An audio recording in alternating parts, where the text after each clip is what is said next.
السلام علیکم، دس از یاسر عتیق اور آج ہم جا رہے ہیں ڈیڈ سی حضرت نوح علیہ السلام کی کشتی پر، اور ایک پلیس کا کنفرم نہیں ہے کہ کہاں جانا ہے۔ ٹوٹل 4 پلیسز وزٹ کرنی ہیں، اور ایک پلیس ہم جا رہے ہیں الکاراک، وہاں پہ صلیبی قلعہ، صحیح ہے، کروسیڈر کیسل۔ تو چلیں آپ کو دکھاتے ہیں سین کیا ہے۔ یہ پیچھے میرے اسکواڈ آ رہا ہے، چلیں لیٹس گو۔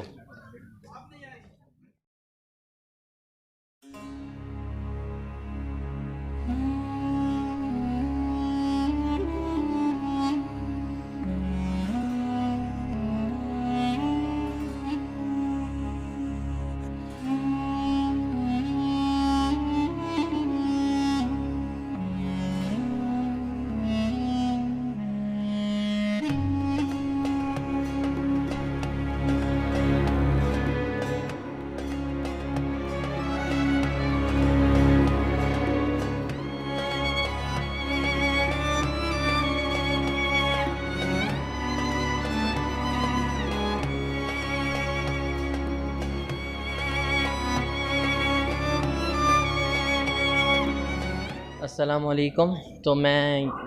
حضرت جعفر بن ابی طالب کے مزار پہ پہنچ گیا ہوں۔ مقام جعفر بن ابی طالب حضرت علی کے بھائی ہیں، یہاں پہ یہ ان کا مزار ہے۔ آج فرائیڈے ہے، اذان ہو رہی ہے، نماز کے بعد بات کرتے ہیں۔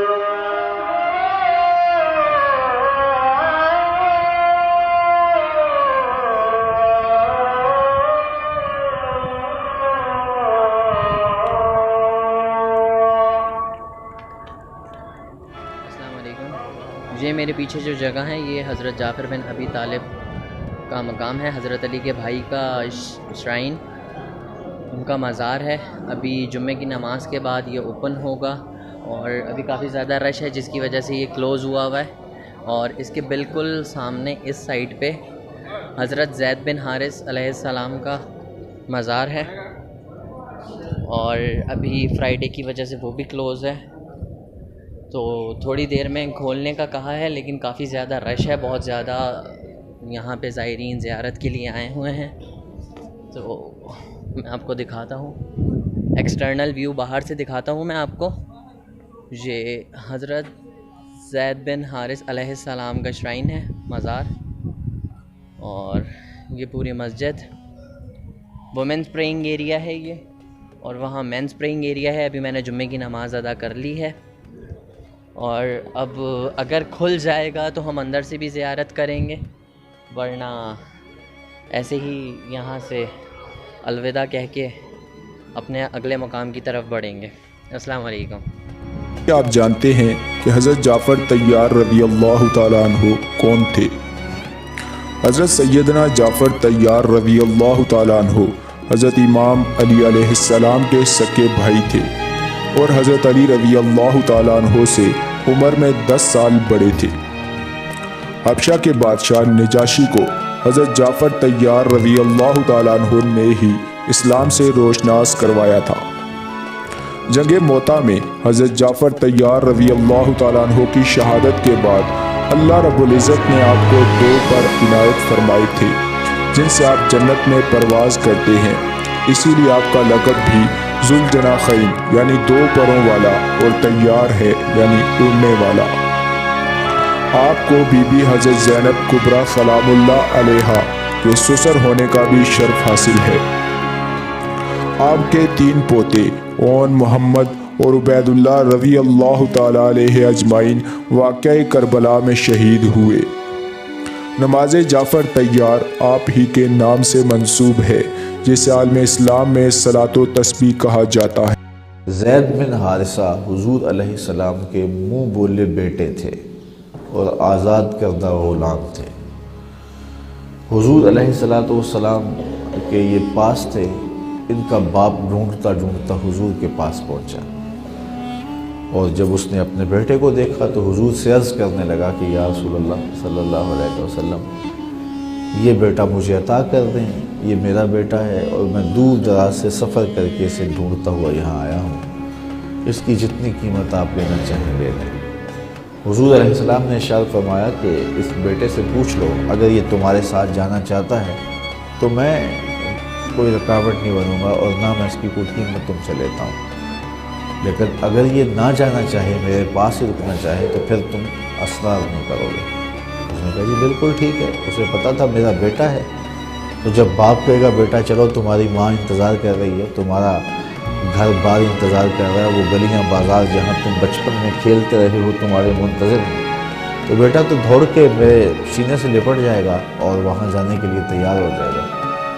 تو حضرت زید کے باپ حارثہ نے حضرت زید سے کہا کہ بیٹے میں تمہارا باپ ہوں اور تمہیں لینے آیا ہوں، تم بچپن سے بچھڑے ہو،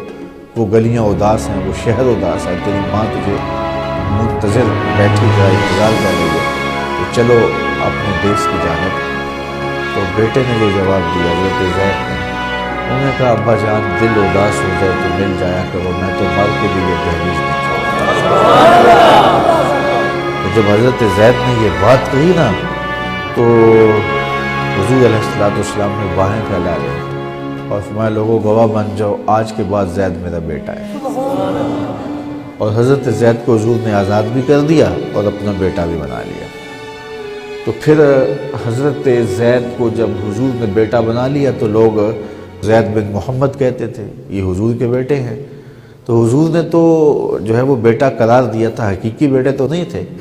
آگے ارشاد فرمایا النبی اولیٰ بالمؤمنین من انفسہم وازواجہ امہاتہم، نبی علیہ السلام مسلمانوں کا ان کی جان سے زیادہ مالک ہے، کہ تم حضور علیہ السلام کا بیٹا نہ کہو حضرت زید کو، چونکہ وہ حقیقی بیٹے نہیں ہیں، اور حضور علیہ السلام کو ان کا باپ نہ کہو، اس لیے کہ حضور تم مردوں میں سے کسی کے باپ نہیں ہیں، تو یہ نفی کر دی۔ لیکن کہا کہ وہ حضور تمہارے حقیقی باپ نہیں ہیں، حضور علیہ السلام کے تم حقیقی بیٹے نہیں ہو،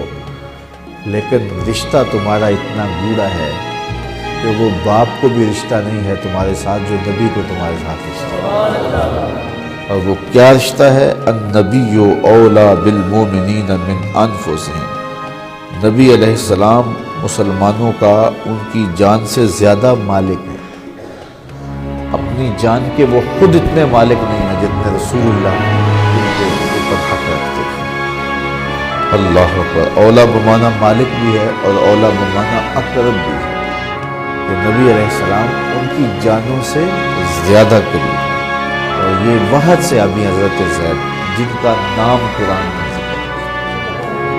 ہے، 1,00,000 صحابہ ہوئے ہیں، ان کا تذکرہ تو آیا ہے لیکن کسی کا نام قرآن میں نہیں ہے۔ اگر کسی صحابی کا نام لے کے تذکرہ کیا گیا ہے تو وہ حضرت زید بن حارثہ رضی اللہ تعالی عنہما کا ذکر ہے۔ لقد ارسلنا نوحا الی قومہ، ہم نے بھیجا تھا نوح کو اس کی قوم کی طرف، فقال، تو اس نے کہا یا قوم اعبدوا اللہ، اے میری قوم کے لوگو اللہ کی پرستش اور بندگی کرو، ما لکم من الہ غیرہ، تمہارا کوئی معبود اس کے سوا نہیں ہے، انی اخاف علیکم عذاب یوم عظیم، مجھے اندیشہ ہے تم پر کسی بڑے دن کے عذاب کا، یعنی اگر باز نہ آئے اپنے شرک سے اور مشرکانہ افعال سے تو بڑا عذاب آئے گا۔ قال الملأ من قومہ، تو اس کی قوم کے سرداروں نے کہا انا لنراک فی ضلال مبین، ہمارا تو خیال ہے کہ تم کہیں بھٹک گئے ہو، گمراہ ہو گئے ہو، تمہارا دماغ خراب ہو گیا ہے۔ قال یا قوم لیس بی ضلالۃ، انہوں نے پھر کہا نرمی کے ساتھ، اے میری قوم کے لوگوں، میں بہکا نہیں ہوں، میں بھٹکا ہوا نہیں ہوں، میرا جو ہے دماغ چل نہیں گیا ہے، ولکنی رسول من رب العالمین، بلکہ میں تو رسول ہوں تمام جہانوں کے پروردگار کی طرف سے، اس نے مجھے اس خدمت پر مامور کیا ہے کہ میں تمہیں خبردار کروں۔ ابلغکم رسالات ربی، میں تو تمہیں پہنچا رہا ہوں اپنے رب کے پیغامات، وانصح لکم، اور میں تمہارا خیر خواہ ہوں، تمہاری بھلائی چاہتا ہوں، آنے والے عذاب سے تمہیں بچانے کی فکر کر رہا ہوں۔ وَعَلَمُ مِنَ اللَّهِ مَا لَا تَعْلَمُونَ، اور مجھے اللہ کی طرف سے وہ کچھ چیزیں معلوم ہیں جو تمہیں معلوم نہیں ہیں، جو دن آنے والے ہیں وہ اس کا مجھے تو اندازہ ہے کتنی بڑی تباہی آنے والی ہے۔ اب عجب تم، کیا تمہیں بہت تعجب ہو گیا؟ انجاکم ذکر من ربکم، کہ تمہارے پاس تمہارے رب کی طرف سے ایک یاد دہانی آ گئی ہے، علی رجل منکم، تم ہی میں سے ایک فرد کے اوپر اللہ نے وہی بھیج دی، میں تم ہی میں سے ہوں، تمہاری قوم کا فرد ہوں، لینذرکم، تاکہ وہ تمہیں خبردار کر دے، ولتتقوا، اور تاکہ تم بچ سکو، ولعلکم ترحمون، اور تاکہ تم پر رحم کیا جائے، فکذبوہ، تو انہوں نے اسے جھٹلا دیا، فانجیناہ والذین معہ فی الفلک، تو بچا لیا ہم نے اس کو اور جو اس کے ساتھی تھے، اور یہ بعد میں معلوم ہوگا بہت ہی کم لوگ تھے جو ایمان لائے، 950 برس کی دعوت کے باوجود ہم نے ان کو بچا لیا ایک کشتی میں، وَأَغْرَقْنَا الَّذِينَ كَذَّبُوا بِآيَاتِنَا، اور غرق کر دیا ان کو جنہوں نے ہماری آیات کا انکار کیا، وَنَصَحْتُ لَكُمْ، اور میں نے امکان بھر تمہاری خیر خواہی کی، کسی طرح تمہاری آنکھیں کھل جائیں، کسی طرح تم ہوش میں آ جاؤ، وَلَكِنْ لَا تُحِبُّونَ النَّاصِحِينَ، لیکن کیا کروں کہ تم تو اپنے جو مخلص ہیں اور نصیحت کرنے والے ان کو پسند نہیں کرتے، تمہیں تو پسند آتے ہیں وہ لوگ جو تمہیں خوب سبز باغ دکھائیں، بھروں پر چڑھائیں، تمہیں جو ہے تمہارا جوش جو ہے وہ جوش میں تمہارے خون کو لے آئیں، زندہ آباد مردہ آباد کے نعرے لگوائیں، تمہیں تو پسند وہ لوگ ہیں۔ وہ بات کہ کوئی شخص تم سے کوئی عقل کی بات کرے، سمجھ کی بات کرے، تمہاری خیر خواہی کی بات کرے، تمہیں پسند ہی نہیں۔ وَلُوطًا، اب یہاں نوٹ کیجئے یہ 3 رسول ہیں پری ابراہمک، حضرت نوح، حضرت ہود، حضرت صالح، پری ابراہم، حضرت ابراہیم علیہ السلام سے پہلے، اور حضرت لوط جو ہے حضرت ابراہیم کے کنٹمپریری ہیں، کیونکہ یہ ان کے بھتیجے ہیں، اور یہ بھی عراق ہی کے رہنے والے تھے، یہ بھی سامی النسل ہیں، یہ بھی سیمیٹک ریس میں سے ہیں، اور ان کے ایک بھتیجے نے ان کے ساتھ ہجرت کی تھی اور وہ ان کے ساتھ رہے ہیں، اللہ نے ان کو بھی رسالت سے سرفراز فرمایا، اور خاص طور پر جو ڈیڈ سی ہے اس کے کنارے پر 2 بڑے عظیم شہر اس وقت آباد تھے، سدوم اور عمورہ، اور یہ بڑے تجارتی مرکز تھے، اس لیے کہ مشرق سے مغرب کی طرف جو تجارتی قافلے آتے تھے ایران سے عراق ہو کر وہ پھر فلسطین اور مصر کی طرف جاتے تھے تو ادھر سے ہو کر گزرتے تھے، تو گویا کہ ایک طرح کا جو ہے یہ کراس روڈز تھا یہ علاقہ جو ہے، جو یہ کیریوان روٹس کا، اس حوالے سے ان کے لیے بڑی وہ خوشحالی تھی۔ لیکن یہ کہ اس قوم کے اندر یہاں جو قوم آباد تھی، حضرت لوط ان میں سے نہیں تھے، اس قوم میں سے نہیں تھے، وہ تو آئے تھے حضرت ابراہیم کے بھتیجے عراق کے رہنے والے، لیکن جو لوگ یہاں آباد تھے ان میں یہ خباثت پیدا ہو گئی تھی جسے سوڈومی کہا جاتا ہے، یعنی یہ کہ مردوں کا آپس میں جنسی اختلاط جو ہے، اس کی وجہ سے یہ ہے کہ ان کے اوپر عذاب آیا ہے، تو یہ ان کی طرف بھیجے گئے ہیں حضرت لوط علیہ السلام۔ نوٹ یہ کرانا ہے کہ حضرت ابراہیم کا ذکر یہاں بیچ میں سے نہیں کیا گیا، اس کی وجہ کیا ہے؟ یہ سمجھیے وہ نکال کر اور وہ سورہ انعام میں رکھ دیا گیا ہے، جوڑ دیا گیا ان دونوں صورتوں کو کہ انباء الرسل سب کے سب اس میں جمع ہو گئے، اور چونکہ حضرت ابراہیم کی قوم کے ضمن میں اس طرح کا واقعہ مذکور نہیں ہے واللہ عالم، لیکن قرآن میں صراحتاً مذکور نہیں ہے، لہذا وہ ایک علیحدہ نوعیت کی شے ہے، وہ قصص النبیین کے ٹائپ کی چیز تھی جو ہم پڑھ چکے ہیں سورہ انعام میں، یہ انباء الرسل چلے آ رہے ہیں، لہذا یہاں حضرت لوط کا ذکر براہ راست شروع ہو گیا ہے، حضرت ابراہیم کا سرے سے ہے ہی نہیں۔ ان چیزوں کے اندر ایک ربط ہے منطقی۔ وَلُوطًا إِذْ قَالَ لِقَوْمِهِ، اور ہم نے بھیجا لوط کو جب کہ کہا اس نے اپنی قوم سے، جا کے جہاں آباد ہو گئے تو وہ قوم ہو گئی لیکن یہ اس قوم سے نہیں تھے خود۔ أَتَأْتُونَ الْفَاحِشَةَ، کیا تم ایک ایسی بے حیائی کا ارتکاب کر رہے ہو، مَا سَبَقَكُم بِهَا مِنْ أَحَدٍ مِنَ الْعَالَمِينَ، کہ جو تمام جہانوں میں یعنی جہان والوں میں سے تم سے پہلے کسی سے نہیں ملی تھی، یعنی یہ کہ انفرادی کوئی فعل کہیں کو ہوتا ہو اور بات ہے، لیکن اس کو ایک اجتماعی پورا قوم کا شعار بنا لینا، کھلم کھلا کرنا، اس پہ کوئی شرمانے کی بجائے اور اکڑنا، وہ یہ ساری چیزیں جو تم کر رہے ہو، تو یہ تو وہ چیز ہے کہ دنیا کی تاریخ انسانی کے اندر شاید اس کی کوئی اور مثال نہیں۔ أَتَأْتُونَ الْفَاحِشَةَ مَا سَبَقَكُم بِهَا مِنْ أَحَدٍ مِنَ الْعَالَمِينَ إِنَّكُمْ لَتَأْتُونَ الرِّجَالَ شَهْوَةً، تم مردوں کا رخ کرتے ہو شہوت کے ساتھ، مِن دُونِ النِّسَاء، عورتوں کو چھوڑ کر، بل انتم قوم مسرفون، تم تو حد سے تجاوز کرنے والے قوم ہو، قانون طبیعت، قانون فطری کے خلاف جا رہے ہو۔ وما کان جواب قومہ، تو نہیں تھا اس کی قوم کا کوئی جواب، الا ان قالوا، سوائے اس کے کہ انہوں نے کہا، اخرجوہم من قریتکم، نکالو ان کو اپنی بستی سے، انہم اناس یتطہرون، یہ بڑے پاک باز لوگ ہیں۔ یعنی جواب تو کوئی نہیں تھا، کوئی دلیل نہیں تھی، کوئی عذر نہیں تھا، یا یہ کہ کوئی معذرت کرتے، کوئی شرماتے، انہوں نے الٹا کہا کہ یہ چونکہ لوط جو ہے یہ اب وہاں پر آباد تھے، ان کی بیٹیاں بھی تھیں، ان کی بیوی بھی تھی، لیکن بیوی جو ہے وہ اسی قوم میں سے تھی، وہیں جا کر کہیں شادی کی ہے، اور وہ اپنی قوم کے ساتھ ہی ملی رہی ہے، اسی لیے وہ جو عذاب جب آیا ہے ہلاکت کا تو وہ بھی ہلاک ہوئی ہے۔ یہ صرف اپنی بیٹیوں کو لے کر نکلے ہیں وہاں سے. لیکن انہوں نے کہا کہ یہ جو گھرانہ ہے یہ لوگ بڑے پاک باز بنتے ہیں, ہمیں کہہ رہے ہیں کہ ہم بہت برا کام کر رہے ہیں, گویا کہ یہ بہت بڑے پاک ہیں, صاف ہے, تو انہیں نکالو. ہم گندوں میں ان پاک صاف لوگوں کا کیا کام؟ اخرجوہم من قریتکم, نکالو انہیں اپنی بستی سے. انہم اناس یتطہرون, یہ تو بڑے نیک اور پاک باز لوگ بنے پھرتے ہیں. فانجیناہ واہلہ, تو ہم نے نجات دے دی اس کو اور اس کے گھر والوں کو, الا امرأتہ, سوائے اس کے بیوی کے, کانت من الغابرین, وہ ہو گئی رہنے والوں ہی میں, پیچھے رہنے والوں ہی میں. وَأَمْطَرْنَا عَلَيْهِمْ مَطَرًا, اور ہم نے ان پر ایک بارش بھیجی, پتھراؤ ہوا ہے بہت سخت, اور پھر زلزلہ بھی آیا ہے, شہر الٹ گیا ہے, اور یہ شہر تقریباً معدوم ہو گئے پھر. اور یہ ڈیڈ سی کے اندر ان کے دفن ہیں سارے کے سارے آثار وغیرہ جو ہیں اس کے ساحل پر یہ تھے. فانظر کیف کان عاقبۃ المجرمین, تو دیکھو کیسا انجام ہوا مجرموں کا. السلام علیکم. میں پہنچ گیا ہوں بحیرہ مردار, بحیرہ میت, ڈیڈ سی, ان ناموں سے یہ کہلاتا ہے. اور یہاں کا پانی بہت زیادہ ڈینس ہے. یہاں کے پانی میں 1.24 ڈینسٹی پائی جاتی ہے, جبکہ نارمل پانی کی ڈینسٹی 1 ہوتی ہے. اور یہ جو میرے فیس پہ آپ لوگ لگا ہوا دیکھ رہے ہیں وہ یہاں کی مٹی پروڈکٹ میں یوز کی جاتی ہے, اسکن پروڈکٹ میں. اسکن کے لیے بہت زیادہ مفید ہوتی ہے,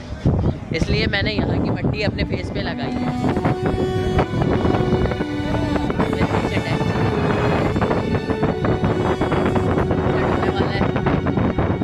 ہم لوگ نہا لیے ہیں, بہت انجوائے کی ہے, اور اب واپسی کی تیاری ہے. یہ ڈیڈ سی کا پانی بہت زیادہ آ رہا ہے, بہت زیادہ آنکھوں میں لگ رہا ہے, اور یہاں کی مٹی بہت مفید ہے, جیسے کہ ویڈیو میں آپ لوگوں نے دیکھا میں نے لگائی ہوئی ہے. اور حضرت نوح علیہ السلام کی قوم پہ یہاں پہ عذاب آیا, اور وہ ایک پورا ابھی واقعہ موجود ہے. یہاں پہ اس سائڈ ایک جھرنا بہہ رہا ہے, وہاں پہ ابھی صاف پانی ڈال کے نہا کے آئے.